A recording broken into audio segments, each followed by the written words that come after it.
Жерлеріміздің бәрі өте қатты шаршаған. Бұл сала бізде Қазақстанда нарықта 1%-інде алмаған. Бұл барлық жер химиямен егеді, өзімізге жер жүз теплицадан шығатын помидор бар, қияр бар, барлығында ешқандай дәм жоқ.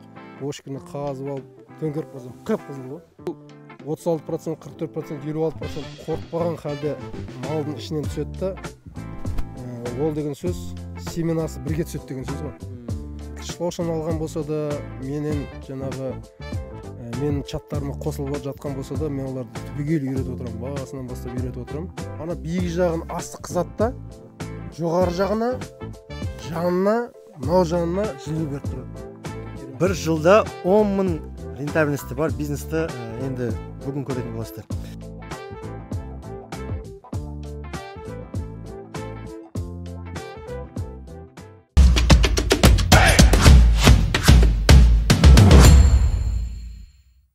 Ассалаумағалейкум достар, бұл кәсіпкер құпиясы каналы. Жалпы бүгінгі видео тақырып ол биокүміс. Жалпы не ол? Жалпы ауыл шаруашылыққа пайдаланатын керемет бизнес идея. Жаңағыдай шетелден келген құрт жалпы. Оны қалай шіртіп, гөнден қалай шіртіп, қалай жақсы пайда табуға болады. Ауыл шаруашылықтарында кез келген жерлерде сиырдың, мысалы қойдың, сондай өзінің қилары болса болды. Жеткілікті. Кез келген жерде көп ауыл шаруашылығында соны қалай ақшаға айналдырамыз. Сол туралы толық видеомызда көрсететін боламыз. Жалпы боқтан қалай ақша істеуге болатын бүгін білетін боласыздар. Және де құрметті достар, құрметті көрермендер, осы канал үшін, осы канал арқылы келетін болсаңыздар, осы Бақытжан деген ағайға, кәсіпкер құпиясы Досжан Нұржаннан біз келдік десеңіздер, сіздерді тегін үйрететін болады. Жалпы скидка бар, енді керемет 1 миллион 5 миллион теңгеге дейін табуға болады айына.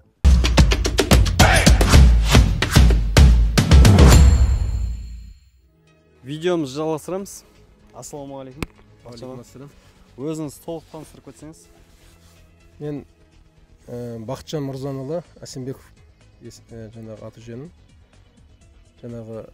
Бұны вермикультивирование саласы деп айтылады, вермитехнология саласы. Бұл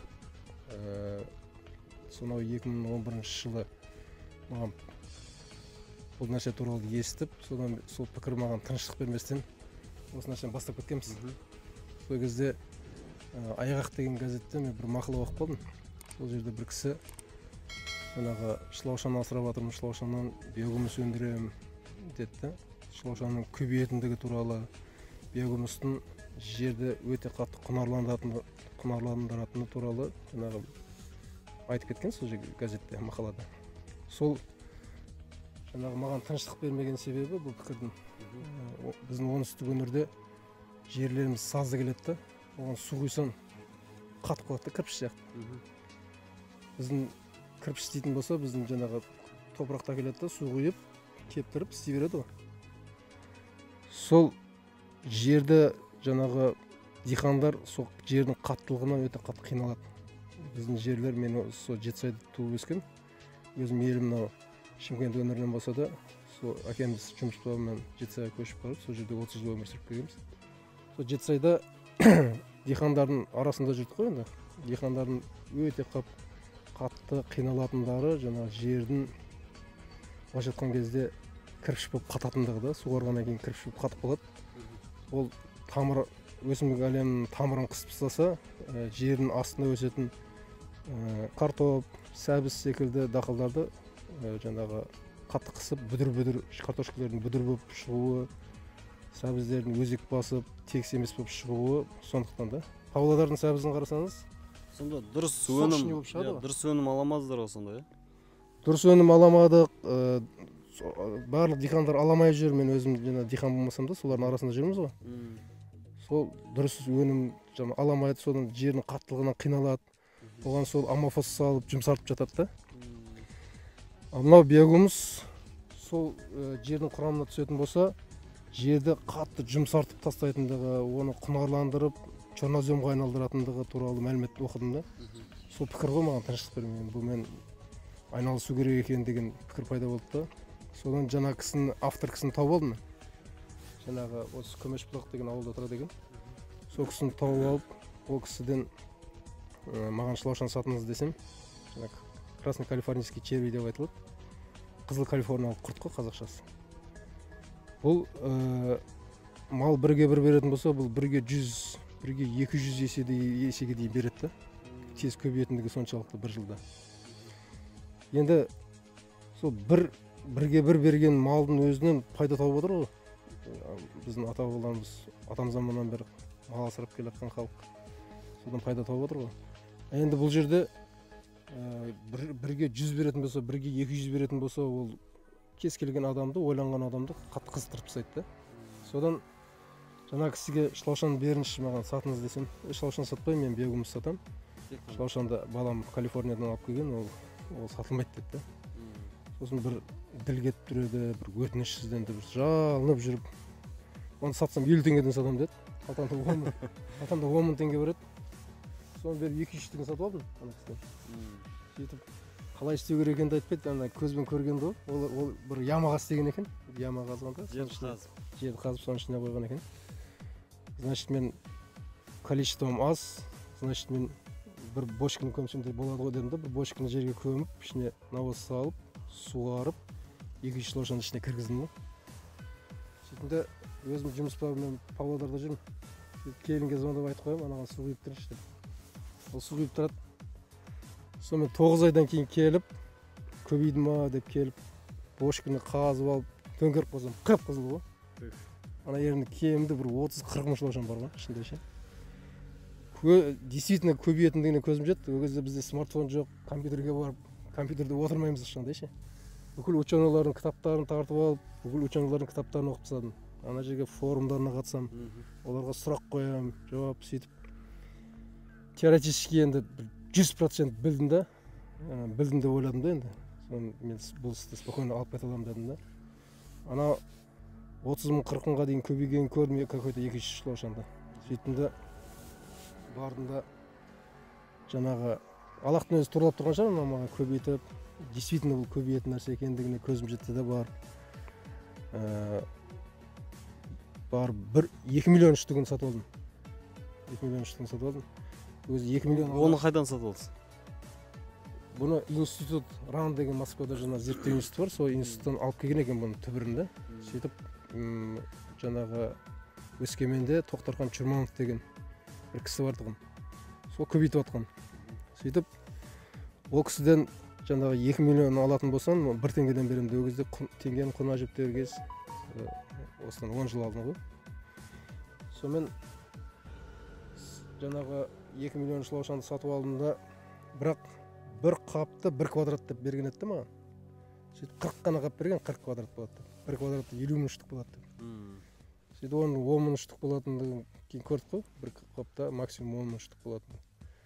Мен енді осы Аллах осыдан да береке берсін, оған барып қазбалап, мынауын шықпайды екен деп мен айқайласып жүремін. Одан кейін онсыз да айқайласқан кісілер болды. Одан кейін де. Бірақ комментарийінің астында қатты жазып тастады ол туралы. Сол кісі эфирде жоқ, қазір бар ма жоқ па мен білмедім. Бірақ мен Аллах берекесін берсін дедім да, ол кісінің батасын алып келгем. Аллах берекесін берсін дедім да, сонымен бастап кеттім. 2 миллион штук болады деп, жаңағы 41 қапта 50 мың штук болады деп, маған 40 қана қап берді да, 2 миллион болады деп. Соны 2 миллион деп алып келгем ғой. Бірақ ол фактически 440 10 мыңнан болғанда бір қапта 400 мың дана ғана шықты да, 400 мың дана. Сөйтіп мен ойлаған бір 100% алып кетемін бұл істі деп ше. Теоретически 100% білдім деп ойладым. Бірақ теория мен практика екеуі аспан мен жерде айырмашылық бар екен. Практикаға келген кезде, былайша айтқан кезде все естеріміз білмей қалдық қой, қаталдықта қалдық. Ана теорияның бәрі қайқа ұшып кеткенін білмейміз. Практика вообще басқа 100 градус басқа жаққа бұрып кетті. Сонымен ана кітапта оқыған бойынша бірінші жылы бір 5 миллионға көбейттім. 5 миллионға көбейттім да, сосын оны топырақпен көміп тастағам. Сөйтіп оны жартысын зорға тауып алдым. Жаңағы 50% жоғалтып алдым да. Сонымен екінші жылы сол жартысын тауып алғаннан 10 миллионға көбейттім. 10 миллионға көбейттім да, жақсылап қарап. Сосын кітапта ашам, кітапта бүйтіп жазған. Если хотите на улице зимовать, тогда надо поднять бурт до 1,5 метра с ферментированным навозом деген да. жарты метрге сонда көтеріледі. Ферментированный навозбен сен 1,5 метр көтер деген да. Сол кезде ананың іші жылы болады, соның ішінде жүреді олар қыстайды деп ше. Сосын мен ферментированный деген бір сөзді түсінбеген ғой. Бір сөзді түсінбедім да, сонымен алдында оны ашейін навозбен 370 куб навозда келдім да, бір табиғи канал бар еді, өзіңіз көріп едіңіз ғой. Сол каналдың ішіне салдым 1,5 метр биіктікте. Сосын жақсылап суғарып 10 миллион шылаушанды ішіне кіргізіп, сонымен үстін пленкамен жауып тастаған ғой, сөйтіп суғарып. Болды, енді мен мартта келемін деп қоштасып, сөйтіп кеткен. Мартта келіп ашып басам, ананың іші енді қызығанда процесс ферментация басталған ғой. Сол кезде бар ферментация деген нәрсе не екендігін сол кезде бастап іздедім ғой. Қызу пайда болған. 10% қалған бетіндегі итог қалғанда ана қызу процесі біткенде малектар қалып кетпей ма? Малек емес, жаңағы кокондар. Көрсеттіңіз бе? Кокондар. Жұмыртқасы. Жұмыртқасы болды. Солар қалып кеткенде жұмыртқасынан кокондар шыққанда солар ғана қалып кеткен ғой, бір 10%. Бір 1 миллион шылаушан қалғанда, қалған 9 миллионнан айырылған. Сөйтіп ферментированный деген сөздің мағынасын іздедім ғой. Содан кейін ферментированный деген сөздің мағынасын іздеп жүріп, өзіміз қазір ферментация жасап, компост жасайтын болдық. Ол деген сөз, сабан навоздарды жаңа қосындысын, ол жаңағы көміртек. Көрсетшіріз. Сабан, например, да? Сабанды, осы сабанды алады, слой-слой ғып, биіктігін көтереді да, сулап, жаңағы әдейі қыздырады бұны, әдейі қыздырады да. 55 пен 70 градустың арасында қыздырса, мынау компост болады, қыздырып. Специально қыздыруды ферментация дейді да. Сол 70 градусқа дейін қыздыру. Қыздырудың мақсат гөнің құрамында яйца гельминов деген болады, әртүрлі құрттардың жұмыртқалары. Семена сорняков деген болады. Арамшөптің ұрықтары. Өйткені жылқы 36% қорытады да, 64% қорытпайды. Сиыр 44% қорытады да, 56% қорытпайды. Қой 50% қорытып, 50% қорытпайды да. Сол 36%, 44%, 56% қорытпаған халде малдың ішінен түседі да, ол деген сөз семенасы бірге түседі деген сөз ғой. Сөйтеді да, гөнің құрамында ол семена сорняков деген нәрсе жаңағы арамшөптің ұрықтары. Ол огородқа берген кезде сол қаптап шығып кетеді ғой. Міне сол нәрсені жою үшін специально 55 пен 70 градустың арасында қыздырады да, сол қыздыру, былайша айтқан кезде ферментация деп айтылады. Содан кейін, сол қызу процесін өткеннен кейін, ол мүлдем қызмайды деген да. Оны қанша 1 метр биіктетсен де, 2 метр биіктетсен де, уже қызбайды да. Соны айтады, сол қызу процесін өткен көммен 1,5 метр жоғарыға көтересін деп айтқан екен да. Соны, енді ученыйлар әрбір сөзді талдап жатпайды, ол жерде бұлай терминдермен айтады. Кітап бойынша да? Кітап бойынша айтады. Біз енді ұстазымыз жоқ, например, мен ұстазым жоқ. 10 жылдық тәжірибеде мен осындай шұқырларға түскен, былайша айтқан кезде 5 миллионнан бір айырылып, 9 миллионнан бір айырылып, сосын барып ферментация деген нәрсені зерттеп, әбден, былайша айтқан кезде 10 жыл мені пісіріп жетілдірді да. Енді мен ол шұқырларға басқалар шәкірттерім түсіп кетпесін деп, оларға қазір тщательно үйретіп жатырмын да. Мынандай қателіктер жасап қоймаңдар, мен осыдан айырылғанмын. Сендер енді қазір менен шылаушан алған болса да, менен жаңағы менің чаттарыма қосылып жатқан болса да, мен оларды түбегейлі үйретіп отырамын, басынан бастап үйретіп отырамын. Жаңа басында қалай істеу керек, басында навозды бірінші әкелгенде. Шылаушан өзі кислотный щелочность деген нәрсеге жоламайды да. Қазақшада қышқыл және сілтілі деп айтады. Сол нәрсеге жоламайды. Өйткені бұларда андай сиырдың жүні сияқты защитасы жоқ қой шылаушанда. Бұл құр дене да, жылтырғаны дене да. Ол кислотный болса да, щелочный болса да, оның денесі күйіп қалады. Сондықтан pH-ы бейтараптандырылған, былайша айтқан кезде нейтральный pH-пен сондай ортаға кіреді. Сол үшін біз гөнде я қышқыл, я сілтілі болса, соны жуып тастаймыз да, қышқыл сілтілігін кетіреміз да. Сол үшін оны жуып кетіреді. Зәрі болады ғой, зәрін алып тастау керек. Зәрі деген нәрсе сол кислотность береді. Сол зәрін кетірудің екі жолы бар. бірі жазды күні әбден күнге кептіріп тастайды, екіншісі жуып тастайды.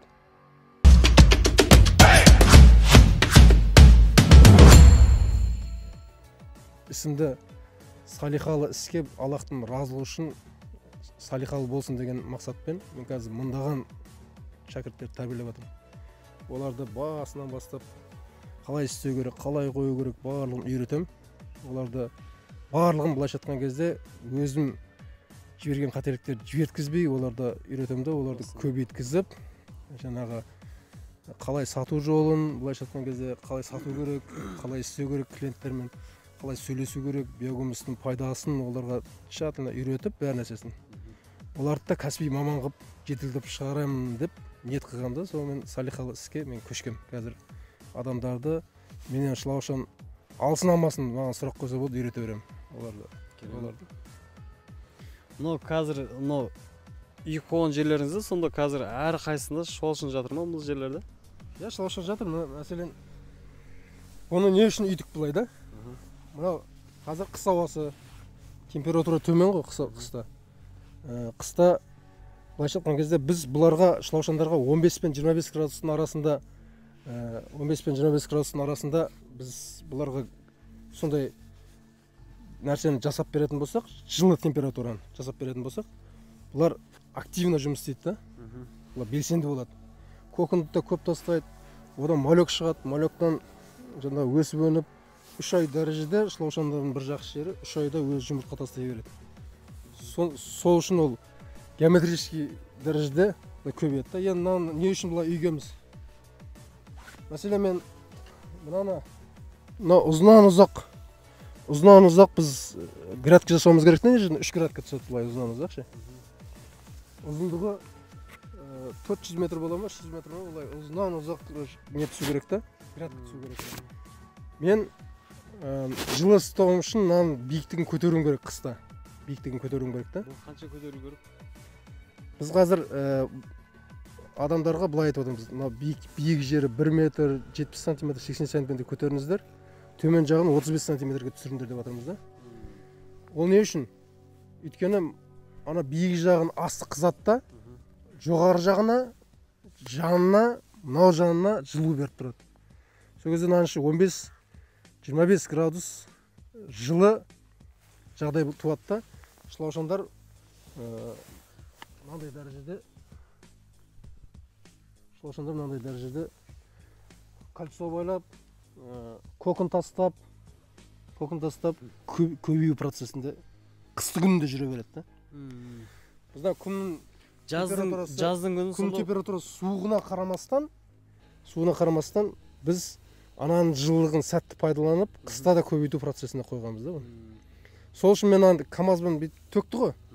Әр төгілген бір КамАЗ төкті да, мен соның бер жағын былай түсірдім да, ар жағын былай түсірдім да, соның ішіне шылаушан жібердім қазір ше. Қыстасын деп. Ертең көктемде мынаның арасын қоса саламыз болды. Ананың арасын қоса саламыз. Былайша айтқан кезде жұмысты артық қылмау ғой.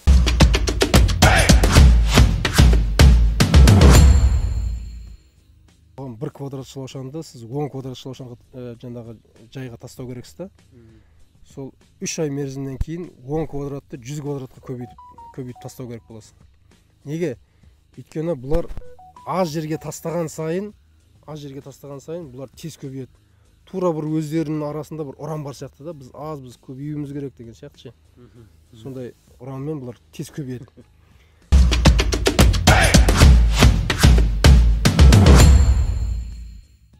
Құрметті достар, мына қазір дайын клиент келген, қазір осыны үйрету процесінде жүрміз. Жалпы бұл кісілерге қазір үйретіп жүр. Негізі бұл саланы, оны зерттедік та, Қазақстан бойынша негізі 2 миллион теңгеге оқытады екен. Оны Петропавловск қаласында жаңағыда бір кісі бар екен, оны атын айтпай қойсылайық. Жалпы 2 миллион теңге үйретеді екен. Біздің каналымызға арқылы келетін болсаңыздар, сіздерге осы бәке тегін үйрететін болады, иншаллах. Осында қазір процесстер үйретіп жатыр, жаңағы қалай нелерін айтып жіберсеңіз бәке өзіңіз. Бисмиллахиррахманиррахим. Мынау шылаушанның тығыздығы жалпы егер шылаушаны алатын болсаңыздар, иншалла семействодан алу керек та, осындай әрі взрослый червь, үлкен червьтер бар, средний червьтер бар, сосын малектары бар. Бұл жерде малектары, средний червьтері, мынандай малектар дейді, мынандайлар кішкентайды. Осындай малек, сосын средний червьтер бар, мынандай, сосын үлкен червьтер бар. Сол жердің тығыздығы өте тамаша болады. Бұл жерде кемінде 30 мың, 40 мың, даже 50 мыңға дейін кетіп қалуы мүмкін да. Сондай жерден алатын болса, соны 1 квадрат шылаушанды алып, 10 квадрат жерге жайыстырды, Нұрхан? 10 квадрат жерге жайыстырды. Сол 3 ай мерзімде Құдай қаласа толады, тура 1 квадраттың тығыздығы сияқты 10 квадратта тығыздық болады да. Ол деген сөз, сіз қазір, например, 150 мың теңгеге 1 квадрат шылаушанды алып отқан болатын болсаңыз, 10 квадратқа жаятын болсаңыз, сол 10 квадратта ол уже 1,5 миллион теңге 3 айда істедіңіз деген сөз. Үстіне да. Міне соның тығыздығы осындай тығыздыққа жетеді да. Сосын сіз оны уже ары қарай халыққа үйретіп, оны сатып, ары қарай жаңа сатылымға жібере аласыз. Ол деген сөз, енді есептейтін болсаңыздар, например, 1 квадратқа 1 квадрат қосылса, ол 100% рентабельность білдіреді ғой. 1 квадратқа 1 квадрат пайда болатын болса. Егер 1 квадратқа 10 квадрат пайда жаңа келтіретін болса, ол 1000% рентабельность білдіреді, 1000%. Енді сіз ойлаңыз, 3 айдың ішінде 1000% рентабельность беретін бизнес жоқ та. Бір жылда 200 есеге дейін менің шәкірттерім ішінде өте көптеген бөлігі 200 есеге дейін асырып тастады. 3 квадрат шылаушан алғандар 600 квадратқа жеткізді, 10 мың шылаушан алғандар 200 квадратқа жеткізіп отыр да, бір жылдың ішінде. Жалпы рентабельность 1000% дейсіз ғой? Жоқ, 3 айда ол. 3 айда рентабельность 3. Бір жылда 100 есе көбейген өзінде ол 10% рентабельность білдіреді да. Ондай бизнес жоқ, есірткі бизнесінде жоқ та ондай бизнес.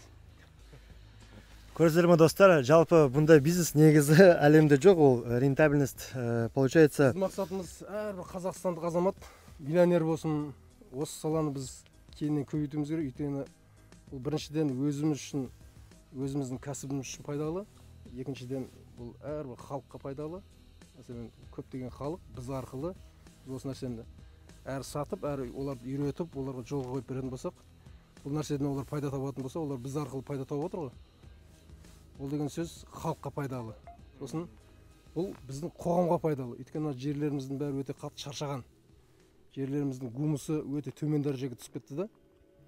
Гумусы кетті деген сөз, ол жер өзінің дәрежесінен айырылып қалды деген сөз. Одан өнім шықпайды да.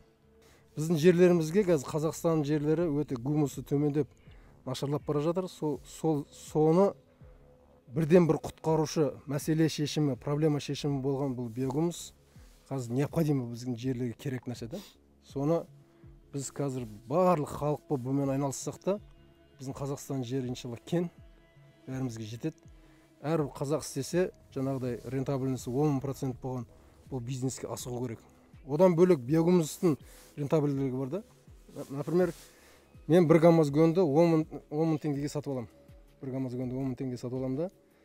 10 куб гөн болатын болса ішінде, соның 5 кубын бұлар биогумусқа өндіріп береді да, 5 кубын өзінің денелерін алады, өйткені көбейеді ғой.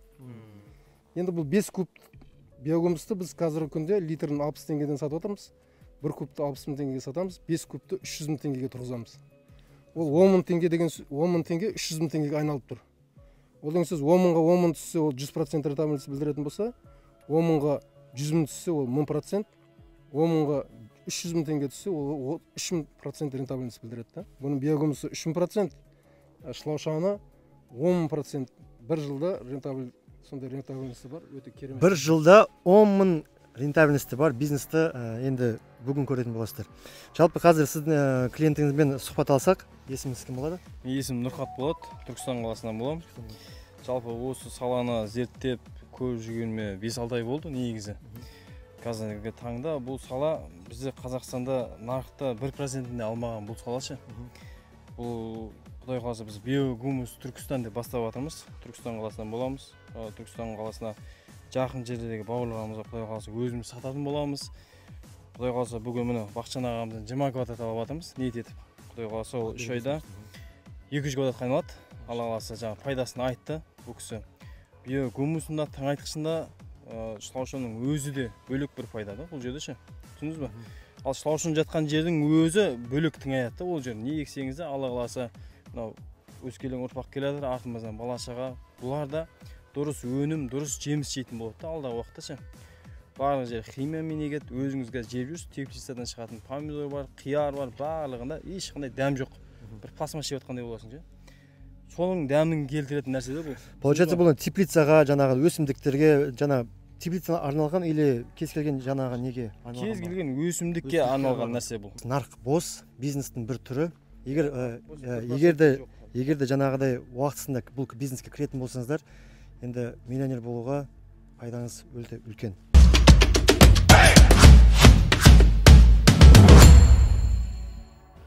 Ал Бақытжан аға, мынау қазір биогумусты бұл кімдер пайдаланады өзі жалпы негізінде? Бұл биогумусты диқандар пайдаланады, теплицаға жылыжайлар пайдаланады. Сосын озеленениемен айналысатындар. Мәселен, Түркістанның алдын артын озеленение жасады ғой. Соған толық біз қамтамасыз еттік соларға жер отырып. 600 куб почва смесі жібердік. Алдын биогумустарды 200 кубтап биогумустар жіберіп отқанбыз. Солар толық пайдаланады. Мына биогумус деген жалпы шылаушаған асқазаны арқылы өткен капролитті биогумус деп айтады. Мынау таза органикалық тыңайтқыш. Бұл жердің құрамына кіретін болса, бұның әр кубический сантиметрінде миллиардтаған бактериялар болады. Бактериялар туры аспаздар секілді ғой. Өсімдік әлемімен тығыз байланыс жасайды. Оларға керекті макро және микроэлементтерді ерітіп, судың құрамына қосып, және тамырларға сіңгізіп отырушы рөлді атқарады. Міне бұл жердің қойнауына кіретін болса, биогумус жердің қойнауына кіретін болса, сол жерді жылдан жылға құнарландырып, черноземға айналдырып, гумусын көбейте береді, жердің гумусын көбейте береді. Қазір мынаны мысал бір қабы қанша теңге болады? Осы дайын түрі да? Мынау қапта 40 литр бар. Бұл 40 литрі 60 теңгеден 2400 теңге тұрады. Бір қабы 2400 теңге болады. Ал мынау тұрған қазіргі? Мынау 10 литрлігі. 10 литрлігі. Бұны қазір біз 500 теңгеден жаңағы көтерме бағада беріп жатырмыз. Литрін? Иә. Агромагазиндер бұны 700-800 теңгеден сатады. Ал мынау мына түрлері ше? Мынау бұл 1 литрлігі. Бұның 1 литрлігі жаңағы гүлдерге... 1 литр деген 1 килограмм бола ма бұл сонда? Жоқ, бұл международный жаңағы әлемдік өлшегіші, ол кубпен өлшенеді. Ол литрмен өлшенеді. Өйткені бұның ылғалдылығы жоғалған сайын бұның салмағы жеңілдей береді. Сол үшін бұл литрмен өлшенеді. Литр күйінше тұра береді. Сосын магазиндерге кіріп көрсеңіздер, 20 литр, 10 литр, 5 литр деп жазып қойған көресіздер қаптардың сыртында. Торфтың өзінде 250 литр, 300 литр деп жазылып тұрады. Органикалық тыңайтқыштардың барлығы дерлік литрмен өлшенген, международный өлшем сол литрмен өлшенеді, кубпен. Өйткені мен тоннамен беретін болсам, например, бір магазинге 5 тонна беретін болсам, ол сатып болам дегенше бір ай уақыт өтіп кетіп, ол 4 тоннаға түсіп қалуы мүмкін да, сонымен бәке не болып кетті жағдай. Мынау килограмм тура бермегесіз ба деген нәрсе болмасы үшін литрмен есептеледі. Литрмен өлшенеді. Оларға 5 куб береміз, 5 куб сатады да. Сізден сатып алатын болса, бір шұбалшының бағасы қанша қазір сізде? Бізде даналап 5 теңгеден сатамыз. Енді крупны алам дейтін болса, ол сәл көбірек алам дейтін болса, уже квадрат метрмен өлшенеді. Бір квадратты қазіргі баға 120 мен 150 мың арасында. Егер көлемді алатын болса, біз 120 мыңнан береміз да. Ал аз мөлшерде алатын болса, 150 мыңнан болады. 5000 квадрат шылаушан бар бізде жалпы қазір сатылатын. Сол 5000 квадраттан өздері таңдап, мына жер маған ыңғайлы, осы жерден алам деп өздері таңдап ала береді. Біз оны ары қарай саттық болды тастап қоймаймыз. Оны өзіміздің жаңа чаттарға кіргізіп, егжей-тегжейлі 10 жыл тәжірибемізді бөлісіп түсіндіреміз. Оларды да бір кәсіби маман қылып шығарамыз. Ол біздің міндетіміз. Ол менің парызым да. Бақытжан аға, қазір сіздің мысалы көлеміңізді көрдік. Осы жерде қанша адам жұмыс істейді? Сезон кезінде қанша адам жұмыс істейді? Қазіргі таңда қанша жұмыс істейді деген сияқты? Сезон кезінде бізде 15 адамға дейін жұмыс істейді. Үлкен көлемнің өзінде, иә? Стабильно 6 адам жұмыс істейді. Техниканың күшімен қосқанда, мысалы, техника қолданамыз. Техника қолданбасқа шара жоқ. Өйткені біздің жаңа далаға жайып атқан квадрат мөлшерін көрдіңіздер. 15 000 квадратқа жалпы жайын деп тұрмыз. Ендігі жылы 15 000 квадратқа жұмыс жасайын деп тұрмыз. Оған техникамен істемесек, бұлай адам қолын күші тиімсіз ғой. Оған техника қолданамыз. Погрузчик жұмыс істейді бізде. Жаңа трактор, варашительді көрдіңіздер, жаңа компост жасайтында. Сол варашитель жаңағы компост дайындаймыз, сабанмен гөнді араластырып, тез араластырып, жаңағы жұмысты былайша айтқан кезде тездету, тиімділік жақтары ғой. Сосын одан бөлек жаңағы транспортерный лентаны көрдіңіздер, жаңағы ол мынандай ситаның үлкені бар бізде, жаңағы электрический. Ол қазір енді әкелінеді, істеліп жатыр да. Соның ішіне жаңағы конвейерный лентамен жаңағы биогумус барып түседі. КамАЗға салонға. КамАЗға да арта береміз. Және мынандай ситаның үлкені бар емес па? Сол ситаның үлкеніне транспортерный лента соның ішіне тастайды. Сонымен еленіп, жаңағы електен өтпей қалған ар жағынан түсіп отырады. Астынан еленген түсіп отырады. Соны біз мынандай қаптарға упаковать етіп, жаңа түсіреміз. Сосын тігіп жібере береміз ғой жаңағы клиенттерге, жаңағы магазин.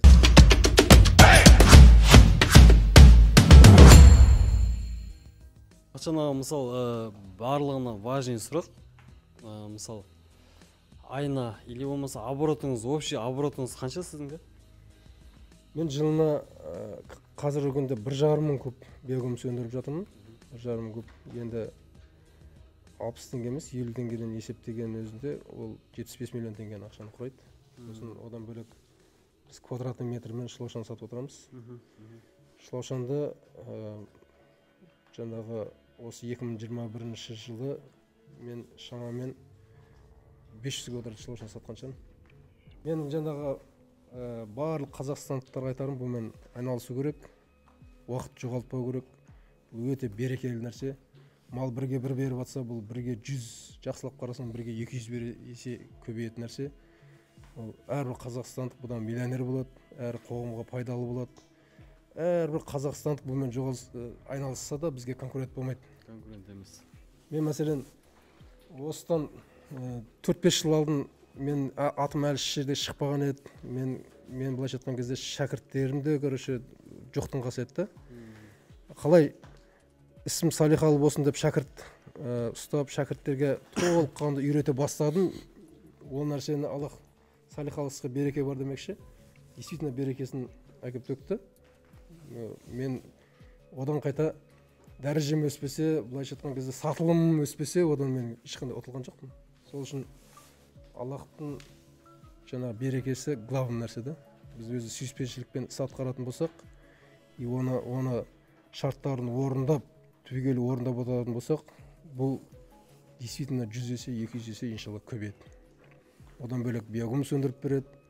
Былайша айтқан кезде атқот жоқ бұдан.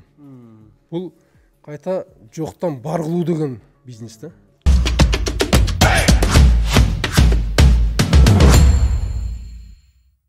Ал құрметті достар, біздің видеомызды аяқтадық. Жалпы рентабельность 10 мың, бір жылда 10% рентабельность, ол ондай бизнес вообще жоқ.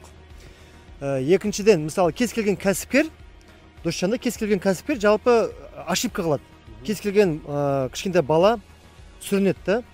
Енді бұл кісі керемет бір айтпаған айтқан инсайты, мен полный үйретем дейді, шайнап берем дейді. Шайнап, сіздер тек қана ақша саласыздар болды, ешқандай жаңағы ұтылмайсыздар да. Ақша салғанда, мысалы, берді үлкен көлем емес, 1 миллион, 2 миллион емес, мысалы, 20 мың теңгеге сатып алсаң болады, өзің кішкентай ғана қорапша жасап, сөйерге өзің шұбалшындарын көбейтіп, содан кейін уже ары қарай жұмысын жалғастырып. Берді мен қызыққан жерім, охрана керек емес, мысалы, ондай ұрлап кетеді деп қорқпайсың десе. Көп жұмысшылар керек емес бергеше. Өзіңе кішкентай ғана огородыңа не жасап қойсаң, соны өз жеткілікті шұбалшындардың пока көбейіп алғанша. Ауылда мысалы жұмысшы балдар деген мысалы проблема емес о жағынан. Алыңыздар, істеңіздер, өзінің тәжірибесімен бөлсем деп тұр. Батшан ағамыз. Өзінің тәжірибесімен бөлсем тұр. Просто берді, мысалы 10 мың, 20 мың теңгеден бастау керек, кішкентайдан бастау керек, болды. Соны шұбалшын сатып алып, ары қарай жалғастырып кетуге болады. Тура осы Батшан ағамыз сияқты ары қарай жалғастырып үлкен көлемге шығуға болады. Жалпы достар, біздің каналда егерде видео ұнаса, біздің каналда жаңағыдай подписать етіңіздер, лайк басыңыздар, болмаса дизлайк басыңыздар, және де комментарийға жазыңыздар. Егер қандай жаңағы сіздерге кәсіп жаңа қызық болатын болса, біз сонда обязательно сіздер ұнау үшін түсіретін боламыз. Сіздер үшін керемет видео түсіретін боламыз алда.